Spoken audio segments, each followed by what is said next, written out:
बीजेपीर केन्द्र में 11 वर्ष और राज्य में 1 वर्ष पूर्ति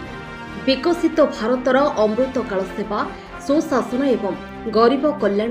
भारतीय जनता पार्टी केन्द्र में 11 वर्ष और राज्य में 1 वर्ष पूर्ति उपलक्षे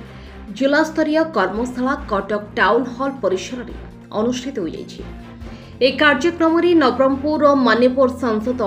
श्रीजुक्त बलभद्र माझी मुख्य अतिथि रूपे जोगदे केन्द्र और राज्यर विकास रे भारतीय जनता पार्टीर भूमिका विषय आलोचना करथिले।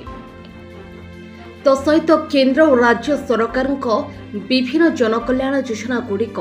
किपरि लोकमानक पाखरे पहुंची पारिबो से संपर्क में उपस्थित रहिथिबा मंडल सभापति शक्ति केन्द्र वार्ड सभापति और अन्य कर्मकर्ता मानकु अवगत कराइथिले। अन्यमानक मध्यरे कटक सदर विधायक इंजीनियर प्रकाश सेठी, वरिष्ठ नेता नयन किशोर महांती, जिला सभापति सुकांत विश्वाल, ललाटेन्दु बड़ू, सुशील कुमार स्वईं, राजेश बेहेरा, समरेश भूया प्रमुख उपस्थित थे। सरकार गोटे वर्ष नु उभय केन्द्र और राज्य सरकार केन्द्र 11 वर्ष और राज्य सरकार 1 वर्ष पूर्ति उपलक्षे उभय राज्य और केन्द्र सरकार जो गरीब मान जनकल्याणकारी योजना कर अमृत कालर विभिन्न विषय जहाँ उभय केन्द्र और राज्य सरकार द्वारा हो पारी साधारण वर्ग तार प्रचार प्रसार तार विषय साधारण लोक केमी पहुँचू एवं आम कार्यकर्ता मध्यम पहुँचू से विषय आज कार्यकर्ता मानू आज जिला कर्मशाला ट्रेनिंग दिखापे एम ग्रामांचल को जी मंडल लेवल को जी जोन लेवल को जी शक्ति केन्द्र पंचायत वार्ड लेवल को जी बूथ लेवल को जाकरी उभय केन्द्र राज्य सरकार विभिन्न जनकल्याणकारी योजनार प्रचार प्रसार कर।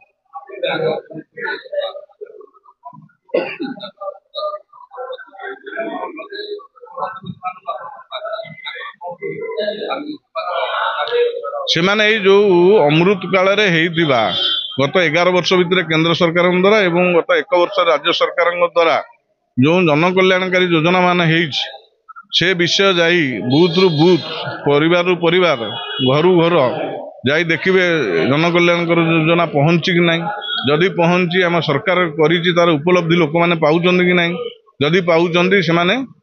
भारतीय जनता पार्टी से जोड़ी हूँ ए प्रकार अपेक्षा रहा कार्यकर्ता मान साधारण परिवार लोक मान देखु विगत 4 तारिख दिन राज्यर सरकार होता एवं 9 तारिख रे मोदी जी तृतीय पाळीर सरकार शपथ नहीं 12 जून रे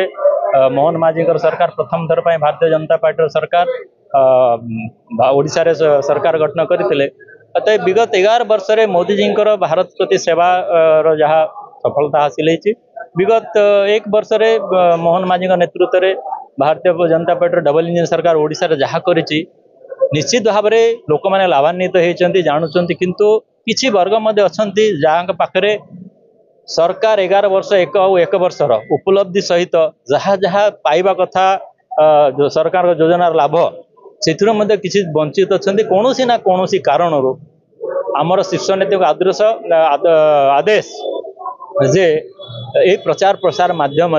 जे योग्य हिताधिकारी जदि कौन योजनार वंचित अच्छा योजना सहित सामिल कर लाभ केमती पाइबे यहाँ गोटे बड़ बहुत बड़ उद्देश्य आज कटक सांगठनिक जिला बीजेपी सांगठनिक जिलार कर्मशाला थिला समस्त नेतृवृंद मंडल आसते आगामी दिन में जिलू नहीं कि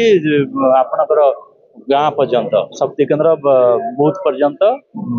पंचायत पर्यंत प्रचार प्रसार सहित समस्त को अवेयरनेस आने वाला कटक जयदेव पाणी रिपोर्ट हर्षिका मीडिया।